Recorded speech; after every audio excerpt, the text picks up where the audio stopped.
नमस्कार दोस्तों, कैसे हो आप। कृष्णा क्लासेस 360 में आपका स्वागत है। तो आज आपके सामने फिर से हाजिर हम एक और नए चैप्टर के साथ। जो हमारा आज का चैप्टर है, आज हम करेंगे वैदिक काल के जितने भी आपके क्वेश्चन आंसर लास्ट ईयर बने हैं उन सभी को आज की वीडियो में कवर करेंगे। इससे पहले अगर देखें, हमने जो आपका हड़प्पा सभ्यता है उसके जितने भी क्वेश्चन बने थे, जो प्रीवियस ईयर क्वेश्चन आए थे, सभी के सभी ज़्यादातर हमने कवर किए थे। अगर देखिए ज़्यादा जो पुराने क्वेश्चन थे वो हमने कवर नहीं किए, परंतु फिर भी क्या है, जो लेटेस्ट क्वेश्चन है, जिस प्रकार के क्वेश्चन आ रहे हैं वो सभी के सभी हमने क्या है कवर करने की कोशिश की है।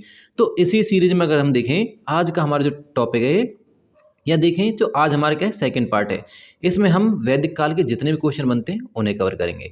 तो चलिए करते स्टार्ट बिना किसी देरी के। जो हमारा पहला क्वेश्चन है वो आपके सामने है।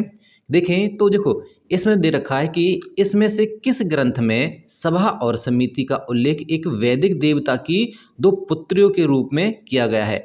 तो आपके सामने देखो ऑप्शन दे रखे हैं, ऋग्वेद, यजुर्वेद, अथर्ववेद अर्थात बृहदारण्यक उपनिषद। तो आपको इसमें से आंसर बताना है, कौन सा आंसर आपका ठीक रहेगा। तो देखो इसका आंसर जो है, अथर्ववेद में जो आपका प्रजापति की दो पुत्रियां दे रखी हैं जिसका नाम है सभा और समिति का वर्णन किया गया है, ये इसका राइट आंसर हो जाएगा। आंसर नंबर जो आपका ऑप्शन है 3 इसका आंसर रहेगा। अथर्ववेद में इसका वर्णन दे रखा है। चलिए नेक्स्ट क्वेश्चन की तरफ चलते हैं। देखो आपका जो नेक्स्ट क्वेश्चन है वो क्या कहता है कि आप देख सकते हो आपके सामने क्वेश्चन है जो कि गविष्ठी क्या थी। गविष्ठी के बारे में बताना है। देखो ऑप्शन आपके सामने है, दोबारा से देखो, गाय के लिए होने वाले संघर्ष, गाय पर लगने वाला कर, चारागाह कर या गौशाला। आप क्या है एक बार वीडियो को पॉज कर लें और खुद इसका आंसर देने की कोशिश करें, आपको आंसर जरूर मिलेगा। तो देखिए अगर इसका आंसर हम बताने की कोशिश करें तो जो इसका आंसर रहने वाला है वो है आपका गाय के लिए होने वाले संघर्ष को गविष्ठी कहते थे। तो उस समय पर क्या है, जो गविष्ठी है या आपका गोधन है, इस प्रकार के बहुत सारे वर्ड है। क्यों? क्योंकि क्या है उस समय पर देखें, आपका जो ऋग्वैदिक काल की बात हो रही है, तो ऋग्वैदिक काल तथा उत्तर वैदिक काल में जिस भी व्यक्ति के पास सबसे ज़्यादा पशु होते थे या पशुधन जिसके पास ज़्यादा है, उसे सबसे ज़्यादा अमीर समझा जाता था, उसे सबसे ज़्यादा धनवान समझा जाता था। इस प्रकार की क्या है उस समय पर व्यवस्था थी। तो इसलिए क्या है, गाय के लिए यहाँ पर क्या युद्ध हो रहे हैं। उस समय पर देखें अगर ऋग्वैदिक काल में, तो भूमि के लिए युद्ध नहीं हो रहे, क्योंकि उस समय पर क्या है जमीन बहुत ज़्यादा है। आज तो जमीन तथा पानी के लिए युद्ध है, परंतु उस समय पर क्या है वैसे पानी के लिए युद्ध होते थे। जो आपका दसराग युद्ध है वो आगे चर्चा करेंगे, वो पानी के लिए होता है। जो आपका परसुनी नदी है उसके लिए। बाकी क्या है फिर भी देखेंगे, जमीन को लेकर यहाँ पर कोई संघर्ष नहीं, यहाँ पर क्या है पशुओं के लिए ज़्यादा संघर्ष होते थे। तो इसलिए क्या है गाय के लिए होने वाले संघर्ष को गविष्ठी कहते थे। तो चलिए चलते हैं, जो हमारा नेक्स्ट क्वेश्चन है उसकी तरफ चलते हैं। इसका आंसर आपको पता चल गया होगा, जिसमें क्या दे रखा आपका गाय के लिए होने वाले संघर्ष है।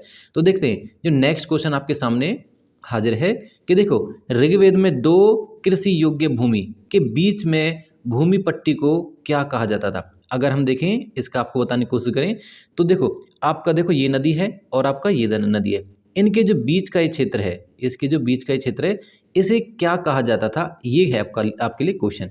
तो देखें उसको लिए, देखो आपके सामने ऑप्शन है, गोष्ठ है या आपका क्षेत्र है, खल है या आपका खिल्ले है। तो आपका देखिए सामने ये आपके ऑप्शन है। तो इसमें क्या है आपका सटीक आंसर रहेगा वो है खिल्ले। खिल्ले ही कहते थे, जो आपके दो नदियों के बीच की जो पट्टी होती थी उसे खिल्ले कहा जाता था।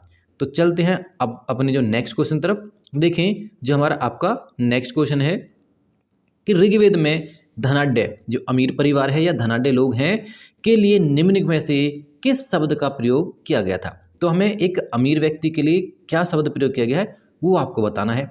तो इसमें देखो ऑप्शन देखेंगे दोबारा से, गोप है, गोपति है, गविष्ठी है या आपका गौमत है। तो इसका आंसर आपका गौमत हो जाएगा, क्योंकि गौमत वर्ड है किसके लिए प्रयोग किया जाता था, जो धनाढ्य परिवार है या धनाढ्य जो लोग हैं, व्यक्ति है, उसके लिए प्रयोग किया जाता था ये शब्द है। तो चलते हैं आपके सामने फिर से एक और नया क्वेश्चन हाजिर है। देखें तो ऋग्वेद में सूर्य देवता को किसका पुत्र माना गया है। तो सूर्य देवता के पिता की बात कर रहे हैं, पर कौन है सूर्य देवता के पिता, तो उनका नाम हो जाएगा आपका दयुस, सूर्य देवता के पिता हो जाएंगे। ये इसका क्या है सटीक आंसर रहेगा, क्योंकि देखो उषा भी नहीं है, रुद्र भी नहीं है और उर्वशी भी नहीं है, क्योंकि यहाँ पर क्या है किसका पुत्र माना है, तो दयुस का पुत्र हो जाएगा सूर्य है। चलते हैं नेक्स्ट क्वेश्चन की तरफ। देखें तो आपके सामने अगला क्वेश्चन हाजिर है। देखो ऋग्वेद में निष्कग्रीव एक प्रकार का है। निष्कग्रीव क्या है तो वो आपको बताना है। देखो भूकर है, जो भूमिकर है, वस्त्र का प्रकार है, आभूषण का प्रकार है या भोजन का प्रकार है। तो आपको आंसर बताना है। चारों ऑप्शन आपके सामने हाजिर हैं। देखिए तो ये क्या है, एक आभूषण हो जाएगा। जो निष्क ग्रीव है एक प्रकार का ये आभूषण है। देखिए तो निष्क जो एक वर्ड है, अगर मौर्य काल में देखेंगे तो वो हमें कहीं ना कहीं एक सिक्के के रूप में नजर आता है, परंतु यहाँ पर देखेंगे आपका वैदिक काल में तो ये एक आभूषण ही रहेगा। तो चलते हैं नेक्स्ट क्वेश्चन की तरफ। देखें तो जो आपके सामने अगला क्वेश्चन हाजिर है, क्वेश्चन है आपका कि वैदिक काल में किसे अन्य देवता और मनुष्य के बीच मध्यस्थ देवता माना जाता था। मतलब बीच का देवता किसे माना जाता था, जो कहीं तो जैसे आपका मनुष्य की बातों को देवताओं तक पहुंचा रहा है, वो कौन है आपके लिए। तो देखो ये आपका ऑप्शन दे रखे हैं, अग्नि है, इंद्र है, वरुण है या मित्र है। तो इसका जो आंसर रहेगा वो रहेगा आपका अग्नि, क्योंकि क्या है अग्नि में जो भी आहुति दी जाती थी वो क्या है देवताओं तक कौन पहुंचा रहा है, अग्नि पहुंचा रही है। देखो ऐसी मान्यता थी, जो हम अग्नि में आहुति दे रहे हैं वो क्या है धुआं बनकर क्या है आकाश में पहुंच रहा है, उसे क्या है वो देवताओं तक पहुंचता था। इस प्रकार हम कह सकते हैं जो अग्नि है वो बिचौलिए का काम कर रही है यहाँ पर। तो इस प्रकार की हमें ये चीज़ें नजर आती हैं। तो चलते हैं अगले क्वेश्चन की तरफ। देखिए तो हमारे सामने अगला क्वेश्चन हाजिर है। देखें तो क्या है, राजसूय यज्ञ के समय ऋग्वैदिक राजा जो लगभग 1 दर्जन रत्नियों के घर जाता था, इनमें से कितनी रत्नियां महिलाएं होती थी। तो महिलाओं की बात कर रहा है, उनमें से क्या है, देखो 1 दर्जन का मतलब होता है 12। उस समय पर क्या है 12 रत्नियां होते थे। ये भी क्वेश्चन आया एक बार कि क्या है कितने जो रत्नियां होते थे, तो 12 होते थे। इनमें से कितनी महिलाएं हैं, तो 4 है, 6 है, 8 है, 10 है, कितनी हो जाएंगी। तो इसका आंसर आपका 4 रहने वाला है। तो 4 आपकी क्या है रत्नियां होती थी उनमें से। तो जिसके घर में क्या है, जब राजसूय मतलब जब क्या है राजा का अभिषेक होता था, जब राजा गद्दी पर बैठा था, तो उस समय पर क्या है वो रत्नियों के घर जाता था। उसमें से क्या 4 महिलाएं होती थी। इस प्रकार की व्यवस्था थी। तो चलते हैं अगले क्वेश्चन की तरफ।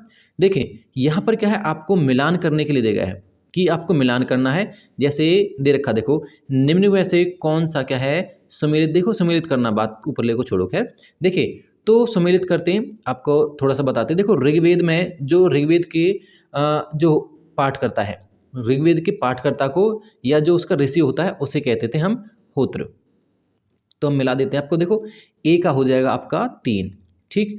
उसके बाद देखेंगे जो आपका 1 2 और मिलाते हैं, उसके बाद हम क्या है हमारा आंसर आपके सामने हो जाएगा। उसके बाद देखेंगे जो आपका बी को देखते हैं, यजुर्वेद है।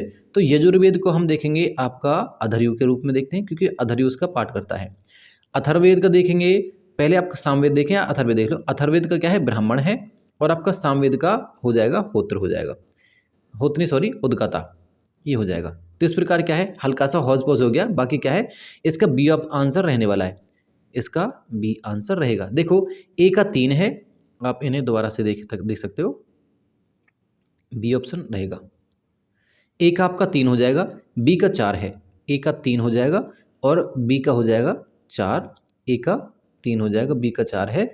और बाकी देखेंगे सी का आपका 1 है, सी का 1 है, बाकी डी का आपका क्या हो जाएगा फिर ये हो जाएगा। इस प्रकार क्या है ये सटीक आंसर इसका सही रहने वाला है। देखिए हम वही क्वेश्चन कर रहे हैं, आप देख सकते हो नीचे भी कि क्या है बहुत बार क्वेश्चन आए हैं। तो इस प्रकार के हम उन्हीं क्वेश्चनों को उठाएं जो ज़्यादातर क्वेश्चन पूछे जाते हैं और इस प्रकार के जो क्वेश्चन आते हैं। तो चलते हैं नेक्स्ट क्वेश्चन की तरफ। देखते हैं हमारा जो नेक्स्ट क्वेश्चन है, देखो कि इसमें बात की गई है। देखो अगर मैंने जैसे आपको बताया था, देखो कितनी बार क्वेश्चन आया है, इसे आप देख सकते हो। देखो कितनी बार क्वेश्चन आया, तो इसी प्रकार से क्या है हमने वही क्वेश्चन उठाए जो क्या है बार बार पूछे जाते हैं। तो देख सकते हैं आप, देखो कि क्वेश्चन आपके सामने निम्न में से कौन से वैदिक देवता का उल्लेख बोगजोगी अभिलेख में मिलता है। पहले आपको ये बता दें कि जो आपका बोगजोगी अभिलेख है ये आपका तुर्की है, वहाँ से प्राप्त हुआ था, ठीक। इसमें क्या है जो 4 देवता हैं उनका वर्णन किया गया है, ठीक। इसमें कौन कौन से देवता हैं आपका, जैसे इंद्र है, मित्र है, नासत्य, वरुण है, आपके पहला ऑप्शन है। दूसरा है अग्नि, इंद्र, मित्र, नासत्य है। मित्र, नासत्य, वरुण, यम है, या आपका नासत्य, वरुण, यम या अग्नि है। तो ना तो अग्नि है ना इसमें यम है, तो जहां ये मिले आपको काट देना। बाकी हमारे सामने क्या है ए ऑप्शन हमारा सटीक ही रहेगा। इंद्र, मित्र, वरुण और नासत्य या नासत्य, वरुण, ये हमारा सटीक आंसर है। यही क्या है क्वेश्चन कितनी बार आया है, इसमें तो कम दे रखा, फिर भी क्या है 22 में भी है, 23 में भी ये क्वेश्चन कई एग्जाम में आ चुका है। तो अब चलते हैं नेक्स्ट क्वेश्चन की तरफ। तो अगला क्वेश्चन आपके सामने हाजिर है। तो यहाँ से दे रखा है, देखो क्वेश्चन जो नचिकेता की कहानी का वर्णन किस में दे रखा है। ऑप्शन आपका कठोपनिषद, वृहदारण्यक है, मुंडक है या केन है। तो आपको बताना है इसका आंसर। तो ये हो जाएगा आपका कठ उपनिषद में नचिकेता की कहानी का उल्लेख दे रखा है। तो चलते हैं अगले क्वेश्चन की तरफ। देखो तो हमारा जो अगला क्वेश्चन है वो क्या कहता है कि वाजसनेय निम्न में से वेद से संबंधित, मतलब किस वेद से संबंधित, जो आपकी वाजसनेय संहिता है ये।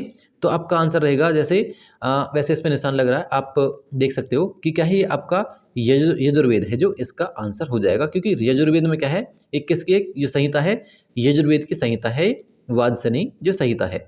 तो अब देखेंगे जो अगला क्वेश्चन हमारे सामने हाजिर है, देख सकते हो आप कि चारों आश्रमों का उल्लेख सर्वप्रथम किस ग्रंथ में हुआ है। जो 4 आश्रम है आपका, जैसे आपको आश्रम के नाम हम बता देते हैं। सबसे पहला आपका ब्रह्मचर्य है, उसके बाद में आज आपका आ जाएगा गृहस्थाश्रम, गृहस्थ के बाद में देखेंगे वानप्रस्थ है, उसके बाद में संन्यास है। तो इस प्रकार हम 4 आपका आश्रम देखते हैं। तो उसमें से आपको बताना है ये आश्रमों का उल्लेख किस में मिलता है। तो आपका आंसर रहेगा, देखो वैसे ऑप्शन देखो पहले तो आप, कठोपनिषद है, केनोपनिषद है, जालोपनिषद है या आपका कौस्तकी है। तो इसका आंसर आपका हो जाएगा सी। तो आपका जालोपनिषद में क्या है, इन सभी के सभी आश्रमों का वर्णन मिलता है। तो ये ऐसे क्वेश्चन है जो मैंने आपको, देखो ये हरियाणा पीजीटी में 2020 में पूछा गया था क्वेश्चन, ये आप देख सकते हो, क्योंकि मैंने आपको अभी बताया है और बार बार ये कह रहा हूँ कि हमने वही क्वेश्चन आज उठाए हैं जो आपके एग्जाम में बार बार पूछे जाते हैं, वही आपके क्वेश्चन रहने वाले हैं। और देखेंगे जो आगे क्वेश्चन है, कोशिश करेंगे कि सभी ऑप्शनों को बताएं आपको डिटेल से और समझाने की कोशिश करें, ताकि क्या है आपका एक भी क्वेश्चन छूटे ना। तो चलते हैं नेक्स्ट क्वेश्चन देखते हैं। चलो देखें तो जो आपका, देखो सबसे ज़्यादा इंपॉर्टेंट क्वेश्चन फिर से आ चुका है आपके सामने कि 10 राजाओं का युद्ध, जिसे हम 10 राग युद्ध भी कहते हैं, किस नदी पर लड़ा हुआ था ये, या किस नदी को लेकर हुआ था। आपके ऑप्शन है शतुद्री है, वितस्ता है, सिंधु या परुशनी है। वैसे आपको आंसर मैं पहले बता चुका हूँ, ये आपका झेलम नदी है, जिसे हम परुशनी नदी भी कहते थे प्राचीन काल में। परुशनी नदी पर ये युद्ध हुआ था। ऐसा कहते हैं कि ये पानी को लेकर हुआ था, कि देखो अगर यहाँ से युद्ध की बात करें तो सबसे पहला जो युद्ध है वो पानी को लेकर हुआ था। और आने वाले फ्यूचर में हम देख रहे हैं कि पानी एक तरीके से कितनी मतलब कमी है, तो आने वाला युद्ध भी शायद हो सकता है कि जो 3rd वर्ल्ड वार हो पानी को लेकर ही हो। तो ऐसे करके हम देख सकते हो कि अब क्या है, पहला युद्ध किसके बीच में होता है, ये आपका परसुनी नदी के किनारे होता है। ये जो 10 राजाओं के बीच होता है, 10 राग युद्ध जो होता है, जिसमें क्या है जैसे आपका कौन है, वशिष्ठ है और विश्वामित्र है, 2 आपस में मतलब युद्ध करते हैं, इनके बीच में क्या है युद्ध होता है। चलो चलते हैं नेक्स्ट क्वेश्चन की तरफ। देख सकते हो, देखो कि प्राचीन भारतीय 16 संस्कारों में प्रथम संस्कार कौन सा था। तो आपको संस्कारों के नाम यहाँ पर मेंशन किए गए हैं कुछ, तो आपको उसमें से आंसर बताना है।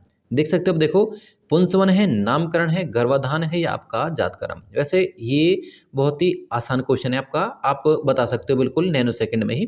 देखो इसमें आपका गर्भाधान हो जाएगा, क्योंकि क्या है, सबसे पहले गर्भाधान है, फिर पुंसवन है, फिर सीमांतोनयन है, उसके बाद में फिर जातकर्म है, फिर नामकरण है, उसके बाद में फिर देखेंगे अनप्रसन है, फिर अनप्रसन से पहले भी आपका निष्कर्मण है, फिर अनप्रसन है। इस प्रकार हम संस्कार रहने वाले हैं। तो टोटल क्या है, इनकी संख्या 16 रहने वाली है। ये आपके इस प्रकार से क्या है संस्कार हैं, टोटल कितने 16 संस्कार हैं। तो चलिए बात करते हैं अगले क्वेश्चन की तरफ। देखो यहाँ पर एक पुस्तक का नाम दे रखा है, पुस्तकों को भी आप इग्नोर ना करें, क्योंकि क्या है पुस्तकें इस बार देखिए तो लेटेस्ट ही बन चुकी हैं, बहुत आती हैं कुछ पुस्तकें, पूछी जाती हैं बहुत ज़्यादा। कि क्या है क्वेश्चन है कि the architect home in the Vedas के लेखक कौन है। तो आपको इसके लेखक बताने हैं, ये पुस्तक किसने लिखी है। तो आपका ये लिखी है बीजी तिलक, मतलब बाल गंगाधर तिलक ने ये आपकी किताब लिखी थी, the architect home in the Vedas, ये पुस्तक इनकी है।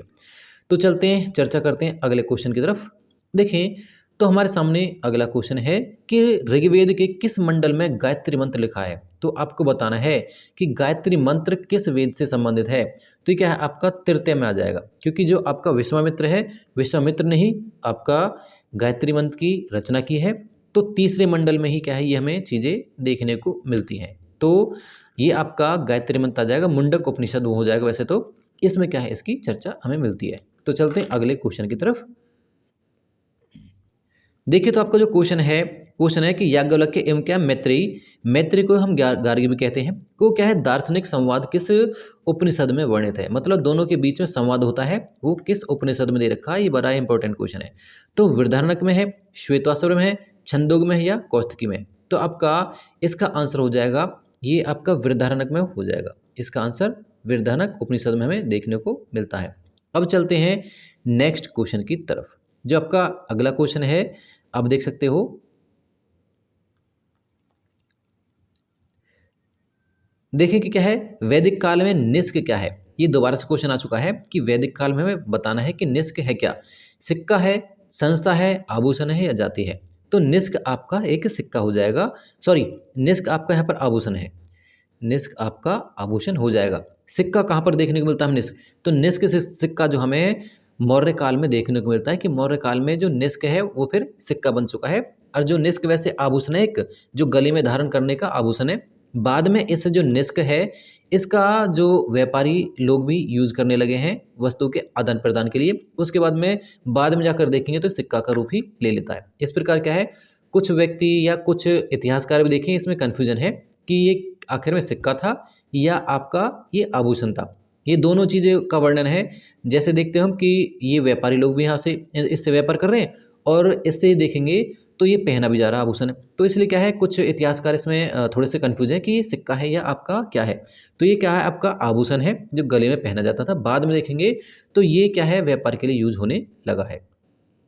तो चलते हैं अगले क्वेश्चन की तरफ कि यहाँ पर आपको बताना है कि निम्न में से उपनिषद में वर्णित कैके जनपद का एक राजा दार्शनिक था। तो कैके का राजा कौन है, तो आपके सामने ऑप्शन है, आपका जवाली प्रवाहन है, आपका जमदग्नि है, श्रुतसेन है या अश्वपति है। तो इसका आंसर आपका हो जाएगा डी है, अश्वपति किसके, कैकेयी के राजा हो जाएंगे। ये इसका सटीक आंसर। देखो इस प्रकार के क्वेश्चन कई बार आ चुके हैं, ये एक तरीके से फेवरेट ही क्वेश्चन बन चुके हैं इस प्रकार के, एचटेट के या सभी जगह पूछे जाते हैं वैसे तो। बाकी आप इन चीज़ों को या कहाँ का कौन राजा है वैसे आगे चर्चा करेंगे, सभी को आप ध्यान रखें। बाकी चलते हैं अगले क्वेश्चन की तरफ। देखो हमारे सामने क्वेश्चन है कि निम्न में से कौन सा वेद अंशतः गद्य में लिखा गया है। तो आपको गद्य में बताना है कौन सा है आपका जो ऐसा जो वेद है जो ग्रंथ में उसमें गद्य में है। देखो आपके सामने ऑप्शन है, ऋग्वेद है, यजुर्वेद है, सामवेद है या अथर्ववेद है। तो आपका आंसर रहेगा यजुर्वेद। यजुर्वेद एक ऐसा आपका वेद है जो आपका गद्य में लिखा गया है। तो चलते हैं अगले क्वेश्चन की तरफ। देखिए तो अगला क्वेश्चन आपके सामने कि निम्न में से कौन सा युग्म सही सुमेलित नहीं है। तो सही बताना जो सुमेलित नहीं है। तो देखें आपका अजातशत्रु हो जाएगा। देखो अश्वपति तो हमने अभी देखा था जस्ट पहले, अश्वपति कैकेयी से है, बिल्कुल सही है। जनक आपका विदेश है, ये भी ठीक है। प्रभावजावली आपका पांचाल है, ये भी ठीक है। जब ये तीनों ठीक है तो पहले आपका गलत हो जाएगा, ये हमारे सामने गलत है। तो इस प्रकार क्या है, इसका ऑप्शन रहेगा ए हमारे सामने ठीक रहेगा, अजातशत्रु मगध से नहीं है। ठीक, इसका देखें तो यही ऑप्शन ठीक रहने वाला है। तो चलते हैं अगले क्वेश्चन की तरफ, देखते हैं हमारे सामने जो अगला क्वेश्चन है। देखें तो निम्नलिखित पुरोहितों में से कौन यज्ञ के संपादन का निरीक्षण करता था। जो निरीक्षण करता था वो बताना। देखो होता है, ब्रह्मा है, उद्गाता है, अधर्यु है। अगर आप इन्हें गौर से देख रहे होंगे, जैसे होता है, उद्गाता है और ये अधर्यु है, ये तो क्या है जो पाठ करते थे, किसका, जो वेद हैं उनका पाठ करता है, परंतु क्या निरीक्षण थोड़ी कर रहे हैं। इसलिए क्या है ये तीनों तो नहीं होंगे। बाकी क्या है इसमें आंसर आपका रहेगा ब्रह्मा, इसका राइट आंसर हो जाएगा। जो ब्रह्मा है वो इनका क्या है निरीक्षण करता था, ये हमारे सामने सटीक आंसर रहेगा। देखें अगला क्वेश्चन फिर आपके सामने हाजिर है कि युद्ध का आरंभ मनुष्य के मस्तिष्क में होता है, किस ग्रंथ में उल्लेख है। भाई ये सबसे ज़्यादा एक तरीके से, वैसे इसमें एक ही बार पूछा है, बाकी क्या है कई एग्जाम में मतलब बाद में आ चुका है, 2011 के बाद में भी। तो इसका वर्णन आपका अथर्ववेद में दे रखा है। अथर्ववेद में क्या है, ये वाक्य उल्लेखित है कि जब युद्ध करता कोई मनुष्य, सबसे पहले क्या है उसे दिमाग में युद्ध लड़ना पड़ता है, उसके बाद में क्या है वो रणभूमि में युद्ध लड़ता है। तो चलते हैं अगले क्वेश्चन की तरफ। देखो फिर से आपके सामने संस्कार का ही एक क्वेश्चन सामने हाजिर है। तो इसमें दे रखा आपका 16 संस्कारों में जो आपका उपनयन संस्कार है वो किस नंबर पर दे रखा है। देखो ऐसे भी क्वेश्चन आ जाते हैं, आपको पूछ लेगा, भले आपके संस्कार याद हैं तो आप बता सकते हो कि कौन से नंबर पर, बाकी आपकी याद नहीं वैसी है, अपने याद कर रखें तो आप आंसर नहीं दे सकते। तो आंसर इसका 11 नंबर पर हो जाएगा। ठीक, इसका आंसर है आपका 11वां इसका नंबर है। सबसे पहले देखें, अगर आप देखो तो गर्भाधान है, पुंसवन है, सीमांतोनयन है, जातकर्म है, नामकरण है, अन्नप्राशन है, फिर उसके बाद में देखेंगे निष्कर्मण है, चूड़ाकरण है, कर्णभेदन है, उसके बाद देखेंगे फिर आता है आपका फिर केशांत है, उसके बाद देखेंगे फिर आता होगा या लगभग देखेंगे लगभग 11 नंबर पर पहुंच जाता है आपका जो उपनयन संस्कार है। ठीक, तो उपनयन, उसके बाद में केशांत नहीं है वैसे, मुंडन संस्कार है। मुंडन के बाद में देखेंगे फिर हमारा क्या पड़ता है, फिर हमारा उपनयन संस्कार हो जाएगा। तो ऐसे करके टोटल देखें तो 11 नंबर पर हमारा ये संस्कार पड़ता है। आप देख लेना संस्कार एक बार अच्छे से। उसके बाद देखेंगे आपका अगला क्वेश्चन, फिर से बिल्कुल इंपॉर्टेंट क्वेश्चन हाजिर है। ये भी क्या है, कई बार क्वेश्चन में मतलब आपका एग्जाम में पूछा गया है। देखो आपका है, देखो क्वेश्चन है बोगजोगोई अभिलेख मिला है, ये कहाँ से मिला है? तुर्की में है, ईरान में है, बैक्ट्रिया में है या आपका अफगानिस्तान में? तो इसका आंसर हो जाएगा आपका तुर्की में है, ये आपका बोगजोगोई अभिलेख है, तुर्की में पड़ता है। ठीक, यहाँ पर 2 कबीले होते हैं, हित्ती और मितन्नी, दोनों के बीच में क्या है युद्ध होते हैं। बाकी आगे चर्चा करेंगे इसके बारे में फिर, क्योंकि अगला क्वेश्चन शायद इसी का है, एक क्वेश्चन मिलेगा जरूर हमें। उसके बाद देखेंगे वैदिक युग की सर्वाधिक प्राचीन संस्था कौन सी है? तो आपको बताना है परिषद है, सभा है, समिति है या विदत है। अगर आप गौर से देख रहे हैं तो क्या है, परिषद आपको कोई थी नहीं, 3 थी, सभा है, समिति और विदत। तो सबसे जो पुरानी आ जाएगी हमारी ये विदत ही होगी, ये सबसे ज़्यादा पुरानी है। ये क्या है, जो बड़े बुजुर्ग थे उनकी संस्था थी, विदत थी। इसमें क्या है, महिलाएं भी भाग ले सकती थी, तो ये थी आपके सबसे पुरानी। तो चलते हैं अगले क्वेश्चन की तरफ। देखें उपनिषदों की विषय वस्तु है, उपनिषदों की विषय वस्तु क्या थी? दर्शन है, कर्मकांड है, भक्ति है या आपका उपयुक्त सभी हो जाएंगे। तो इसमें क्या है, आपका जो दर्शन है ये इसका राइट आंसर हो जाएगा, क्योंकि दर्शन उपनिषदों की विषय वस्तु रही है। तो चलते हैं अगले क्वेश्चन तरफ। देखें तो ऋग्वेद के किस मंडल में शूद्र शब्द का उल्लेख हुआ है? तो शूद्र शब्द का उल्लेख कहाँ हुआ है? तो ये आपका आंसर वैसे बता देता कि 10वें मंडल में हुआ है, ना पहले में, ना 7वें में, ना 8वें में। ये इसमें क्या है, 10वें मंडल, ऋग्वेद के 10वें मंडल में हमें क्या है, जो शूद्र शब्द का वर्णन मिलता है। उससे पहले हमें कहीं वर्णन इसका नहीं मिलता है। तो चलते हैं अगले क्वेश्चन तरफ। देखें वैदिक शब्द ऋत का क्या आशय है? तो ऋत का मतलब हमें बताना है। तो देखो नैतिक नियम है, ऋतुएं हैं, पुरोहित है या आपका ऋण है। तो ये कोई भी नहीं है, इसमें क्या है आपका नैतिक नियम हो जाएंगे। नैतिक नियम का मतलब होता है ऋत होता है, ये इसका सटीक आंसर रहेगा। अगला क्वेश्चन फिर से आपके सामने इंपॉर्टेंट हाजिर है।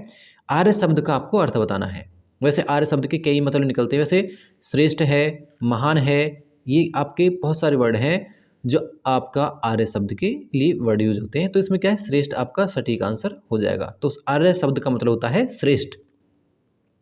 तो चलें आगे क्वेश्चन की तरफ। देखो तो आपका अगला क्वेश्चन आपके सामने फिर से हाजिर है, एक और बहुत ही इंपॉर्टेंट क्वेश्चन। तो आपको बताना है कि वैदिक कालीन देवताओं की संख्या थी, कितनी है वैदिक कालीन देवताओं की संख्या? 13 है, 23 है, 33 है या 53 है? तो आपके क्या है, ये इनकी 33 प्रकार या 33 कोटि कहते हैं ना, 33 कोटि के देव देवता है। तो क्या है, करोड़ नहीं है, कोटि का मतलब होता है आपका देख सकते हो 33। ठीक है, प्रकार, कोटि का मतलब से प्रकार है। तो 33 कोटि के देवी देवता मतलब 33 प्रकार के देवी देवताओं का हमें वर्णन मिलता है। तो इसकी संख्या कितनी हो जाएगी? 33 इनकी क्या है संख्या रहने वाली है। तो चलते हैं अगले क्वेश्चन की तरफ कि ऋग्वेद का 9वां मंडल है जो किस देवता को समर्पित है? आपको इसका आंसर बताना है। अग्नि को है, सोम को है, इंद्र को है या वरुण को है? तो सोम देवता को क्या है समर्पित है आपका ऋग्वेद का 9वां मंडल।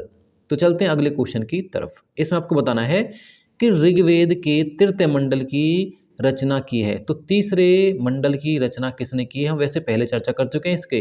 तो विश्वामित्र ने क्या है इसकी रचना की है, विश्वामित्र इसका सटीक आंसर हो जाएगा। जिसमें आपका किसका वर्णन मिलता है? गायत्री मंत्र का भी वर्णन मिलता है। तो इसलिए गायत्री मंत्र की रचना किसने की है? तो विश्वामित्र ने की है, जो आपका मुंडक उपनिषद में मिलता है। तो चलते हैं अगले क्वेश्चन की तरफ। देखो यहाँ से देख रखा आपका अयोध्या का सर्वप्रथम उल्लेख कहाँ मिलता है, इस प्रकार के भी क्वेश्चन आ जाते हैं। तो देखो रामायण में, महाभारत में या आपका ऋग्वेद में कहाँ मिलता है? तो देखो आप सोच रहे होंगे कि हमें क्या है रामायण में अयोध्या का वर्णन मिलता है, परंतु सबसे पहले सर्वप्रथम दे रखा है इसमें। तो हमें अथर्ववेद में सबसे पहले, अथर्ववेद में ही सबसे पहले अयोध्या का वर्णन मिलता है। तो चलते हैं अगले क्वेश्चन की तरफ। तो हमारा अगला क्वेश्चन है कि ऋग्वेद काल में अश्वत्थ वृक्ष किसे कहा जाता था। अश्वत्थ वृक्ष के आपके बारे में आपको बताना है। तो ये हो जाएगा आपका पीपल के वृक्ष के लिए क्या है, अश्वत्थ जो शब्द है वो प्रयोग किया जाता था। तो चलते हैं अगले क्वेश्चन की तरफ। क्वेश्चन आपको बताना है कि निम्न में से किस संस्था में स्त्रियां के भाग लेने का उल्लेख हमें मिलता है। तो स्त्रियां किस संस्था में भाग ले सकती थी पहले, ये आपको बताना है। सभा है, समिति है, पौर है या विदत है। पौर तो यहाँ पर अगर देखेंगे देख सकते हो आप कि यहाँ पर है ही नहीं कोई संस्था। बाकी क्या है आपको बताना है, इसमें विदत हो जाएगा। मैं आपको पहले बता चुका हूँ, चर्चा कर चुके हैं कि विदत ऐसी संस्था थी जिसमें क्या है स्त्री भाग ले सकती थी। तो चलते अगले क्वेश्चन की तरफ। आपको अगला क्वेश्चन बताना है कि उत्तर वैदिक कालीन किस विचारक ने वेदों की महिमा का खंडन किया है। तो इसका आपको आंसर बताना है, किसने खंडन किया है। आपका कात्यायन है, कौत्स्य है, पाणिनि है या बौधायन है। तो आपको इनमें से आपको आंसर बताना है। तो आंसर इसका हो जाएगा, अगर हम बताएं तो कौत्स्य है। कौत्स्य ऋषि थे एक, उसने क्या है इनका खंडन किया है। किसका, वेदों का खंडन। सबसे पहले अगर देखें पूरे इतिहास में वेदों का खंडन यही करते हैं। अब देखते हैं अगला जो क्वेश्चन रहने वाला हमारा। देखिए अगला क्वेश्चन हमारा कि ऋग्वेद में कौन से वैदिक देवता शस्त्र या स्तंभों वाले भवनों में निवास करते हुए वर्णित है। मतलब 100 स्तंभों वाले जो एक महल में रह रहे हैं, ऐसे कौन से आपके सामने देवता हैं। ऑप्शन दे रखे हैं, इंद्र अथवा अग्नि है, यम या आपका यमी है, उषा व सूर्य है, मित्र और वरुण है। आपको इसमें से आंसर बताना है।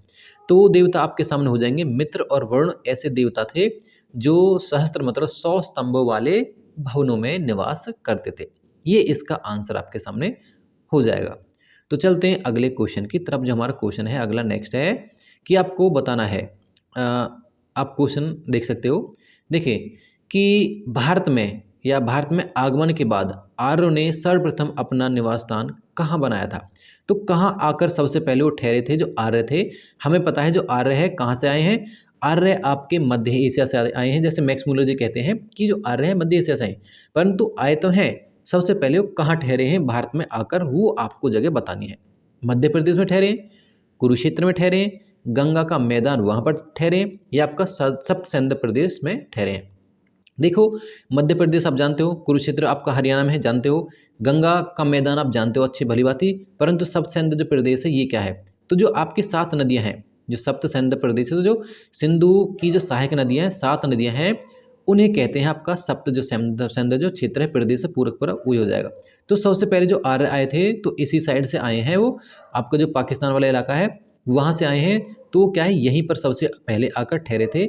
इसका जो आंसर हो जाएगा आपका सप्त सैंध प्रदेश ही इसका आंसर हो जाएगा। जैसे आपके जो पंजाब में 5 नदियाँ पड़ती हैं वो तो है ही है, बाकी क्या है 2 नदियाँ जो पाकिस्तान साइड से आकर मिलती हैं, इसमें ये 2 नदियाँ और हो जाएंगी। इस प्रकार टोटल हमारी 7 नदियाँ हो जाएंगी, इसलिए इसे क्या है सप्त सैंध प्रदेश कहते हैं। तो चलिए चर्चा करते हैं अगले क्वेश्चन की तरफ।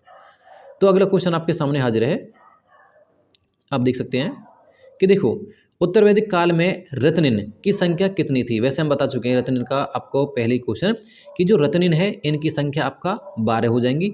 जब भी राजसूय यज्ञ जो आपका क्या होता था, जब भी राजा गद्दी पर बैठता था तो उसमें क्या है इन रत्निनों के घर जाता था।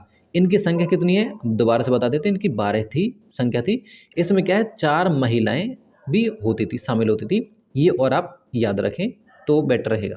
तो चलिए चलते हैं अगले क्वेश्चन की तरफ और चर्चा करते हैं। जो अगला क्वेश्चन हमारा देखिए, क्वेश्चन हमारा कि निम्न में से कौन वेदांग का हिस्सा नहीं है। तो वेदांग का हिस्सा क्या है आपका, जैसे आपको पता है कि वेदांग हमारे जैसे 6 हैं, तो 6 में से क्या है आपको हिस्सा बताना कौन सा नहीं है।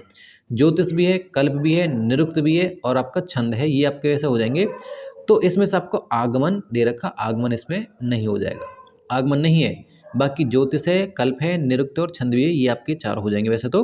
बाकी चर्चा करते हैं अगले क्वेश्चन पर। आई होप क्या है यहाँ तक आपके बिल्कुल अच्छे से क्वेश्चन समझ में जरूर आए होंगे, क्योंकि हमारा प्रयास है आपको ज़्यादा से ज़्यादा क्वेश्चन और वही क्वेश्चन कराए जाएँ, सिलेक्टेड क्वेश्चन जो बार बार एग्जाम में आते हैं। यही क्वेश्चन आते हैं आपके बार बार एग्जाम में इतिहास से, जो हमने आपके कराए हैं। आप देख सकते हो कि क्या है किसी न किसी एग्जाम में इस प्रकार के क्या है क्वेश्चन पूछे गए। इसका मतलब पता क्या है, एक और बात आपके से शेयर कर दूँ, ये आपसे क्वेश्चन मैं क्यों करा रहा हूँ। बात यह है, ठीक है, आपको क्वेश्चन करा रहे, परंतु क्या है मैंने यही क्वेश्चन क्यों लिए, क्योंकि क्या है मैंने वो क्वेश्चन लिए जिससे आपके थोड़ा सा कंसेप्ट क्लियर हो सके कि किस प्रकार के क्वेश्चन आते हैं, किस प्रकार जो एग्जामर क्वेश्चन बनाता है, कितने टफ बना सकता है और कितने इजी भी बना सकता है। तो आप देख सकते हो कि क्या है, ये ऐसे क्वेश्चन है जैसे जो सारे क्वेश्चन है, ये बिल्कुल सिंपल क्वेश्चन है, परंतु क्या है बहुत सारे क्वेश्चन आपको इस प्रकार से मिल रहे हैं कि घुमा फिरा कर ऐसे बता दिया जाता है कि मानो पता ना क्या है। तो इस प्रकार आप बिल्कुल अच्छे से तैयार रहें, जिस प्रकार के आपके क्वेश्चन है इसी प्रकार के क्वेश्चन आपसे पूछे जाते हैं। बाकी आप घबराए ना, फिर भी अब क्या है हम आपके साथ हैं, और जितने भी क्वेश्चन बनते हैं लगभग इसमें 40-45 क्वेश्चन है, ये 45 से ज़्यादा ही है, 45 से आपका 50 क्वेश्चन के बीच में है क्वेश्चन आपके वैदिक काल से जितने भी क्वेश्चन है। बाकी इससे पहले भी मैंने आपको क्वेश्चन जो बताए थे हड़प्पा सभ्यता के, वो भी लगभग 45-46 क्वेश्चन थे। तो इस प्रकार क्या है, जितने आपके 45-50 या आपके 60-60 क्वेश्चन तक जितने भी आपको क्वेश्चन निकलेंगे, मैं आपको इसी प्रकार से क्या है आपके सामने हाजिर हो जाऊंगा लेकर, और आपको थोड़ा सा कंसेप्ट भी क्लियर हो जाएंगे कि क्या किस प्रकार के क्वेश्चन आपके आते हैं।